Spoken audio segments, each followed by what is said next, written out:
શ્રી હરિકૃષ્ણ મહારાજની જય, શ્રી લક્ષ્મીનારાયણ દેવની જય, શ્રી નરનારાયણ દેવની જય, શ્રી ગોપીનાથજી મહારાજની જય.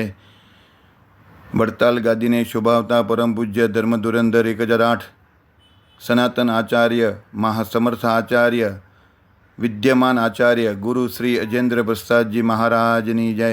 પરમ પૂજ્ય ધર્મ ધુરંધર 108 ભાવિ આચાર્ય શ્રી નુગેન્દ્ર પ્રસાદજી મહારાજની જય.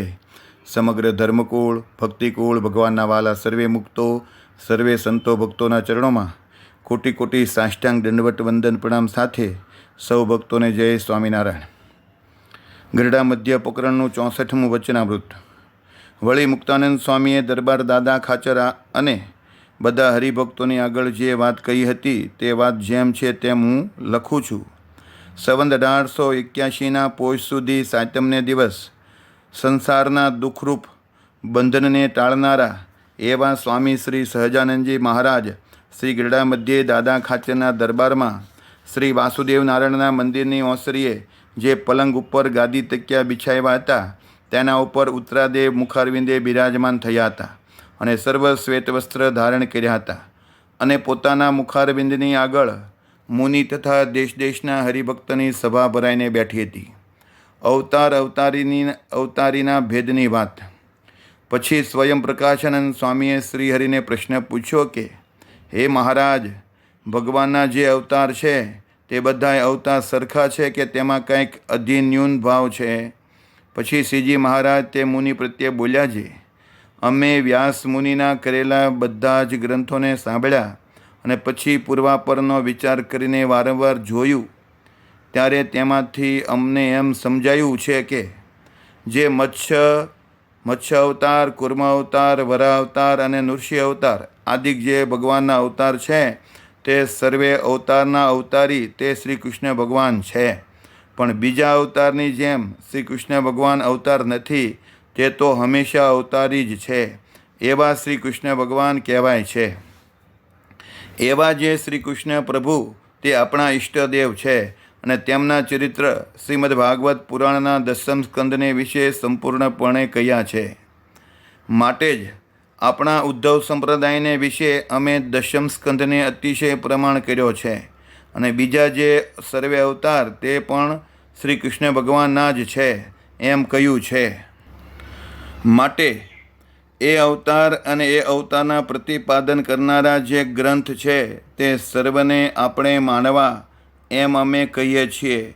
પણ વિશેષે કરીને તો શ્રી કૃષ્ણ ભગવાન અને તેના પ્રતિપાદન કરનારા જે ગ્રંથ હોય તેને અધિકપણે કરીને માનવા અને તેમાં અધિક પ્રેમ રાખવો. પછી નાંદોલ ગામના પુરુષોત્તમ ભટ્ટે પ્રશ્ન પૂછ્યો કે ભગવાન જીવનું કલ્યાણ કરવા માટે આ જગતને સર્જે છે તે ઘણી આશ્ચર્યકારી વાત દેખાય છે.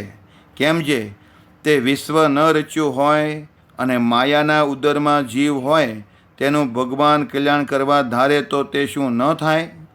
જે આટલો મોટો વિશ્વને સર્જવાનો પરિશ્રમ ભગવાન કરે છે, આ પ્રશ્ન હું પૂછું છું. તેનો ઉત્તર આપવા માટે આપના સમાન બીજો કોઈ સમર્થ છે નહીં.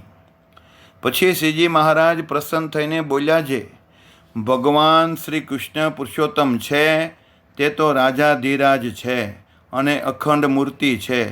તેઓ પોતાના અક્ષરધામ રૂપી તખત કહેતા સિંહાસનમાં સામર્થ્ય સહિત સદાય બિરાજમાન છે અને તે અક્ષરધામને આધારે અનંત કોટી બ્રહ્માંડ અમાપ રહ્યા છે. અક્ષરધામના આધારે અનંત કોટી બ્રહ્માંડો છે અને અમાપ છે, જેનું માપ ન થઈ શકે એટલા બધા છે. તે જેમ કોઈક મોટો ચક્રવર્તી રાજા હોય અને તેને અસંખ્ય ગામડા હોય, તેમાંથી 1-2 ગામ ઉજ્જડ થઈ જાય અથવા 2 ગામ વસ્યા હોય તે પણ તે તો રાજાની ગણતરીમાં પણ ન હોય.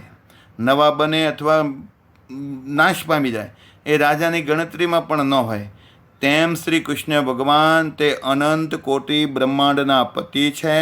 વળી તે બ્રહ્માંડોનો કાંઈ એક સામતો પ્રલય ક્યારેય થતો નથી, એક સાથે ક્યારેય પ્રલય થતો નથી. તેમાંથી કોઈક એકાદ બ્રહ્માંડનો પ્રલય થાય છે તે તો ભગવાનની ગણતરીમાં પણ નથી. એવા એ શ્રી કૃષ્ણ ભગવાન અતિશય મહાન છે. અને તે શ્રી કૃષ્ણ ભગવાનનો દેવકીજી થકી જે જન્મ તે તો કથન માત્ર છે. આ વાત સમજવી કઠણ છે. એ શ્રી કૃષ્ણ તો સદા અજન્મા છે. તે શ્રી કૃષ્ણ ભગવાનનું જે અક્ષરધામ છે તે વ્યતિરેકપણે કરીને તો પ્રકૃતિ પુરુષ થકી પર છે અને અન્વયપણે કરીને તો સર્વ ઠેકાણે સદાય રહ્યું છે. જેમ આ આકાશ છે તે અન્વયપણે કરીને સર્વત્ર કહેવાય છે અને વ્યતિરેકપણે તો ચાર ભૂત થકી સદાય પર છે, તેમજ શ્રી કૃષ્ણ ભગવાનનું અક્ષરધામ છે અને તે ધામને વિશે ભગવાન અખંડ બિરાજમાન રહે છે અને તે ધામમાં રહ્યા થકા અનંત કોટી બ્રહ્માંડોમાં જ્યાં જેને જેવું દર્શન દેવું ઘટે ત્યાં તેને તેવા દર્શન દે છે અને જેની સાથે બોલવું ઘટે તે સાથે બોલે છે. જેનો સ્પર્શ કરવો ઘટે તેનો સ્પર્શ કરે છે. જેમ કોઈક સિદ્ધ પુરુષ હોય તે એક ઠેકાણે બેઠો થકો હજારો ગાઉ સુધી જે દેખવું હોય તે દેખે અને હજારો ગાઉની વાતને સાંભળે છે, તે રીતે જ ભગવાનમાં તે સિદ્ધ પુરુષ કરતાં પણ અપાર કળાઓ અધિકપણે રહી છે. ભગવાન પોતે અનેક સિદ્ધોના પણ અતિ મોટા સિદ્ધ છે અને તે ભગવાન પોતાના અક્ષરધામમાં રહીને અનંત કોટી બ્રહ્માંડોને વિશે જ્યાં જેમ જણાવવું ઘટે ત્યાં તેમ જણાય છે.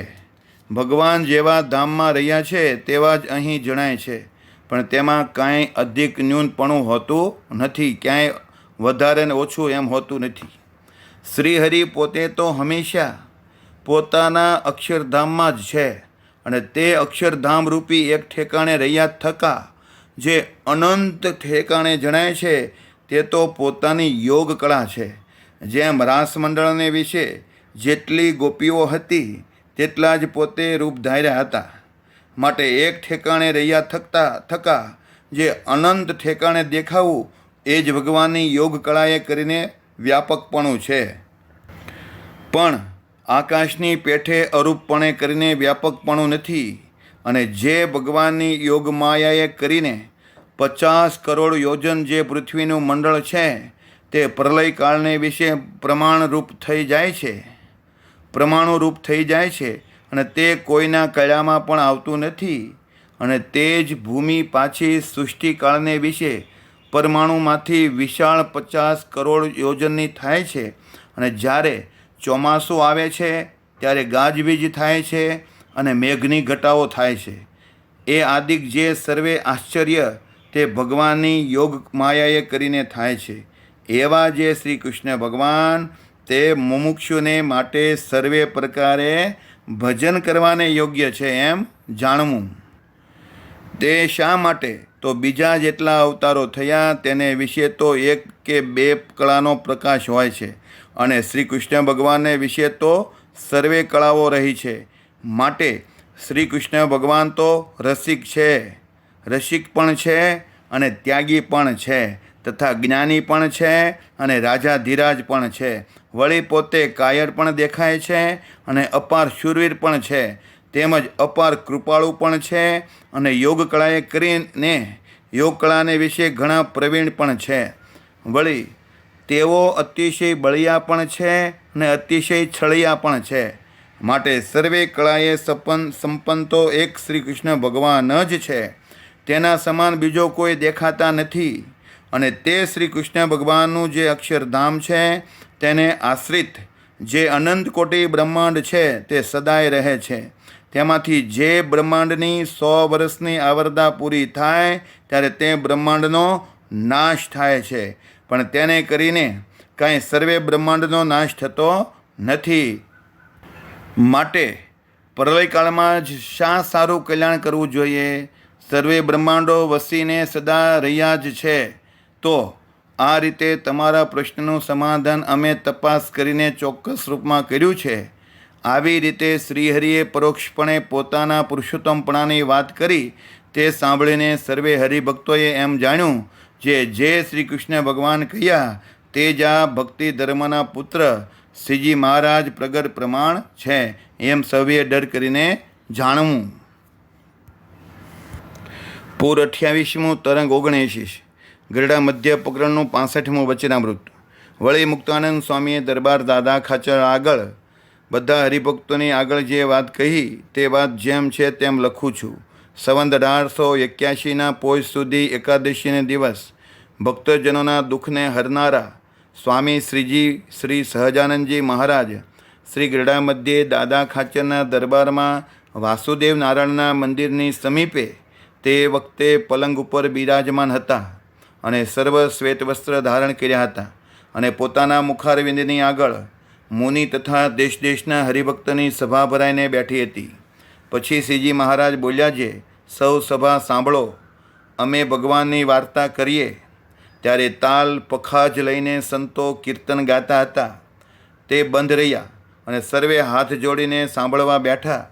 પછી શ્રીજી મહારાજ બોલ્યા, જે જ્યારે જીવના કલ્યાણને અર્થે ભગવાનના શ્રી રામ શ્રી કૃષ્ણ આદિક અવતાર થાય છે ત્યારે તેમને તો માયાનું કાર્ય એવું જે આ જગત તેમાં કોઈ ઠેકાણે ક્યારેય મોહ થતો નથી. તેથી તેઓ પોતાના અલૌકિક પ્રતાપે કરીને નિશંકપણે વર્તે છે અને પોતાના જે ભક્ત તેની ભક્તિને અંગીકાર કરવા માટે પંચ વિષયને પણ ભાવથી સારી પેઠે ભોગવતા રહે છે. આમ તે પ્રગટ પ્રભુ ભક્તજનોના ભાવને ચાહે છે. તેને જોઈને સંસારમાં અખ્તરડાયા જે મનુષ્ય છે તે પરમેશ્વરને વિશે દોષ પડશે છે અને એમ જાણે છે જે આ તો પરમેશ્વર કહેવાય છે, તો પણ તેમને આપણા કરતાંય સંસારમાં વધારે આસક્તિ દેખાય છે અને તેથી જ તે પોતાની તુજ સમજણને લીધે ભગવાનથી વિમુખ રહે છે અને તે ભગવાને પોતા જેવા મનુષ્ય જાણે છે, પણ ક્યારેય ભગવાનનો જે અલૌકિક મહિમા છે તેને જાણતા નથી. એ જ ભગવાનની માયા છે અને બ્રહ્મ સ્થિતિને પામ્યા એવા જે આત્મદર્શી સાધુ તેમને પણ જો આ સંસારને વિશે કોઈ પદાર્થ દેખીને ક્યારેય મોહ થતો નથી, તો બ્રહ્મ સ્થિતિથી પર એવા જે પરબ્રહ્મ શ્રી કૃષ્ણ ભગવાન તેમને માયા તથા માયાના કાર્યથી નિર્લેપ રહેવાય તેમાં શું આશ્ચર્ય કહેવું. એ તો રહેવાય જ. અને આત્મનિષ્ઠાવાળા જે સંત હોય તેમને પણ આત્મનિષ્ઠા અને તીવ્ર વૈરાગ એ બે હોય, તેણે કરીને ક્યારેય કોઈ રીતનું બંધન તો ન થાય. પણ જો તેમને ભગવાનને વિશે ભક્તિ ન હોય તો જેમ બહુ પ્રકારના ભોજન અને વ્યંજન કર્યા હોય ને તેમાં જો એક મીઠું ન હોય તો તે સર્વે નિરસ થઈ જાય છે, તેમ જે ભગવાનની ભક્તિ કહેવાય છે તે ભગવાનની ભક્તિ વિના એકલું બ્રહ્મજ્ઞાન તથા જે તીવ્ર વૈરાગ છે તે મીઠા વિનાના ભોજન જેટલા જ નીરસ અને નિર્જીવ થઈ જાય છે અને તે સદાને માટે અકલ્યાણકારી જ છે. એમ જાણીને સુખદેવજી બ્રહ્મ સ્વરૂપ થયા હતા તો પણ તે શ્રીમદ્ ભાગવત ગ્રંથને ભણ્યા હતા અને શ્રી કૃષ્ણ ભગવાનને વિશે દઢ ભક્તિ કરી હતી. માટે આત્મનિષ્ઠાવાળાને જો ભગવાનને વિશે ભક્તિ ન હોય તો એને મોટું દૂષણ છે. અને જેને ભગવાનને વિશે ભક્તિ હોય તેને પણ જો આત્મનિષ્ઠા અને વૈરાગ ના હોય, આત્મનિષ્ઠા એટલે હું દેહ નથી, હું આત્મા છું, એવું દેહ અને આત્મા અલગ રાખો. હું આત્મા છું, હું દેહ નથી, એમ આત્મનિષ્ઠાપણે વર્તું રહી તો એને કોઈ ગમે એટલી ગાળ્યું દે, એના તુકારા કરે, એને ગમે તેવું અપમાન કરે તો એને દુઃખ થાય નહીં. અને વૈરાગ ન હોય તો ક્યારેક ભગવાનને વિશે જેવી પ્રીતિ કરતો હોય તેવી જ બીજા પદાર્થને વિશે પણ પ્રીતિ થઈ જાય છે. માટે એ ભક્તિ માર્ગવાળાને પણ મોટું દૂષણ છે. આ રીતે અમને જેવું દેખાય છે તેવું કહીએ છીએ. અને જે આવો પરિપક્વ ભગવાનનો ભક્ત હોય તેણે તો ભગવાનનો યથાર્થ મહિમા જાણ્યો છે. માટે તેને તો પરમેશ્વર વિના બીજું સર્વે તુચ્છ જણાણું છે. આવો મહિમા જ્યારે સમજાય પછી ભગવાન સિવાય એને બીજું બધું ગમે નહીં. ભગવાનને ભગવાનના સાચા સંતો ભક્તો જ ગમે. ભગવાનનો યથાર્થ મહિમા જાણે છે તેથી જ તે ભક્ત કોઈ પદાર્થમાં મોહ પામતો નથી. તો આપણે ભગવાનનો મહિમા કેળવવા માટે શું કરવું પડે? તો નિત્ય સત્સંગ કરવો પડે, કાં કથા કરવી પડે, કાં કથા સાંભળવી પડે, રોજ ભગવાનના ગુણ ગાવા પડે, કાં સાંભળવા પડે. તો આપણે ભગવાનમાં ભગવાનનો પૂરો મહિમા સમજાય, બાકી સમજાતો નથી. અને ભગવાનની મોટપ જાણ્યા વગર આપણે આ માયામાંથી મોહ છૂટશે નહીં ને છૂટશે જ નહીં. માટે ભગવાનનો યથાર્થ મહિમા જાણે છે, તેથી જ તે ભક્ત કોઈ પદાર્થમાં મોહ પામતો નથી. માટે આત્મનિષ્ઠા, તીવ્ર વૈરાગ અને ભગવાનને વિશે ભક્તિ એ ત્રણ ભેળા હોય તો કોઈ દિવસ કોઈ જાતની ખોટ રહે નહીં. આવી રીતના જે ભગવાનના ભક્તો હોય છે તે જ્ઞાની ભક્ત કહેવાય છે અને એકાંતિક ભક્ત કહેવાય છે અને અનન્ય ભક્ત કહેવાય છે. અને તેના સમાન બીજો કોઈ ભક્ત કહી શકાય નહીં. આ અંગે અમે જેવું જાણીએ છીએ તેવું તમારી આગળ કહ્યું. જો ભક્તો આવા ખૂબ ભગવાનને વાલા થવી એવા તીવ્ર વૈરાગી, તીવ્ર જ્ઞાની અને ભગવાનને ગમી એવા ભક્ત બનવી તો ભગવાન આપણી ઉપર રાજી થાય. તો એવા ભક્ત બનવા માટે શું કરવું પડે? તો ભગવાને કીધું નિત્ય સંત સમાગમ કરો. તો આપણે અત્યારે આ શાસ્ત્ર કોને લખ્યા છે? તો ભગવાન ભક્તે જે મુક્તો હતા એને આ શાસ્ત્રો લખ્યા છે. આપણે એનો સંગ કરશું તો એ સંતોનો સમાગમ કર્યો કહેવાય. કેમ કે અત્યારે જ્યાં જઈએ ત્યાં કદાચ સંતો ન હોય અને હોય તો સાચા સંત પણ ન હોય. તો આપણે અત્યારે જે કરી રહ્યા છીએ સાચા સંતોનો સમાગમ કરી રહ્યા છીએ. માટે સૌ ભક્તો આવા રીતે કથા કરજો, સાંભળજો તો ભગવાન બહુ રાજી થાય છે. તો આવી રીતે કથા નિત્ય અહીંયા હરિમંડપે થાય છે. તો સૌ ભક્તો સવારે 6:30 થી 7:30 અવશ્ય પધારજો. ન પધારાય તો આ કથા અવશ્ય સાંભળજો અને બીજા ભક્તોને સંભળાવજો. અસ્તુ. જય સ્વામી.